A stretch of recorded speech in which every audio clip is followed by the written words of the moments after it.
KSRTC ಅವರ verification ನಡೀತಾ ಇದೆ. ಅಂತಿಮ ಲಿಸ್ಟ್ ಅವರ ಒಂದು ವೆಬ್ಸೈಟ್ನಲ್ಲಿ ಹಾಕಿದ್ದಾರೆ. ಜುಲೈ 1ನೇ ತಾರೀಕಿನಿಂದ 12ನೇ ತಾರೀಕುವರೆಗೂ ನಡೆಸಲಾಗುವುದು.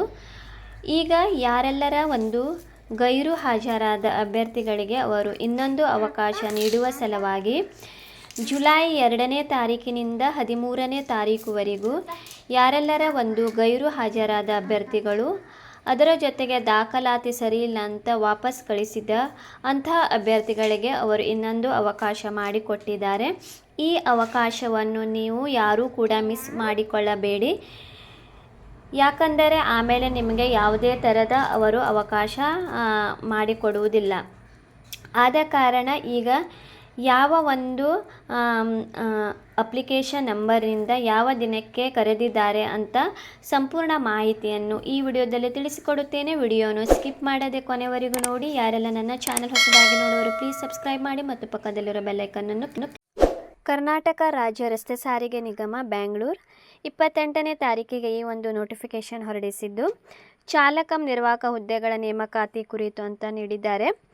ನೋಡಿ, ಕರ್ನಾಟಕ ರಾಜ್ಯ ರಸ್ತೆ ಸಾರಿಗೆ ನಿಗಮ ಜಾಹೀರಾತು ಸಂಖ್ಯೆ 2020 ದಿನಾಂಕ 14/2/2020 ಚಾಲಕ ನಿರ್ವಾಹಕ ಹುದ್ದೆಯ ಮೂಲ ದಾಖಲಾತಿ ಮತ್ತು ದೇಹದ ಅಳತೆ ಪರಿಶೀಲನೆಯನ್ನು ಕರ್ನಾಟಕ ರಾಜ್ಯ ರಸ್ತೆ ಸಾರಿಗೆ ನಿಗಮದ ಕೇಂದ್ರ ಕಚೇರಿಯಲ್ಲಿ ನಡೆಸಲಾಗುತ್ತಿದೆ. ಸದರಿ ಮೂಲ ದಾಖಲಾತಿ ಪರಿಶೀಲನೆಗೆ ಗೈರು ಹಾಜರಾದ ಅಭ್ಯರ್ಥಿಗಳಿಗೆ ಮತ್ತೊಂದು ಅವಕಾಶ ನೀಡುವುದು ಸೂಕ್ತವೆಂದು ನಿರ್ಧರಿಸಿ ದಿನಾಂಕ 2/7/2024ರಿಂದ ಅವಕಾಶ ನೀಡಿ ಈ ಕೆಳಗಿನಂತೆ ದಿನಾಂಕ ನಿಗದಿಪಡಿಸಲಾಗಿದೆ. ಅಂದರೆ 2ನೇ ತಾರೀಕಿನಿಂದ ಯಾರೆಲ್ಲರ ಒಂದು ಗೈರು ಹಾಜರಾತಿ ಅಭ್ಯರ್ಥಿಗಳಿಗೆ ಇನ್ನೊಂದು ಅವಕಾಶ ಮಾಡಿಕೊಟ್ಟಿದ್ದಾರೆ. ಅವರ ಒಂದು ಅಂತಿಮ ಲಿಸ್ಟ್ ಕೂಡ 1ನೇ ತಾರೀಕಿನಿಂದ ಅದು ಕೂಡ ಅವರು ನಡೆಸುತ್ತಾರೆ. ಅದೇ ರೀತಿ ಅದರ ಜೊತೆಗೆ ಗೈರು ಹಾಜರಾದ ಅಭ್ಯರ್ಥಿಗಳಿಗೂ ಕೂಡ ಅವರು ಕರೆದಿದ್ದಾರೆ. ನೋಡಿ, ಇಲ್ಲಿ ಅವರು ಒಂದು ಅಪ್ಲಿಕೇಶನ್ ನಂಬರ್ ಕೂಡ ನೀಡಿದ್ದಾರೆ. ಯಾವ ದಿನದಲ್ಲಿ ನೀವು ಹೋಗಬೇಕಂತ ಈ ದಿನ ಮತ್ತು ನೀವು ಮಿಸ್ ಮಾಡಿಕೊಳ್ಳಬೇಡಿ.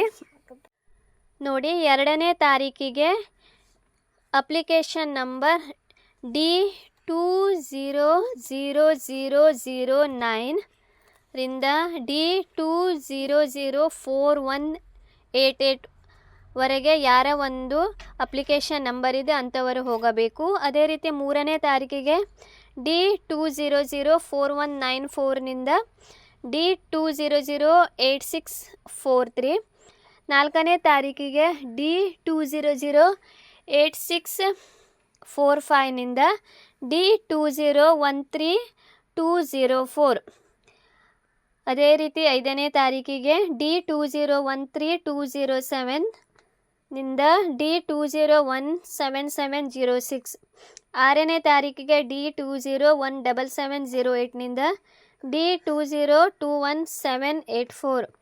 8ನೇ ತಾರೀಕಿಗೆ D20211786 ನಿಂದ D202595. 9ನೇ ತಾರೀಕಿಗೆ D202594 ನಿಂದ D202997.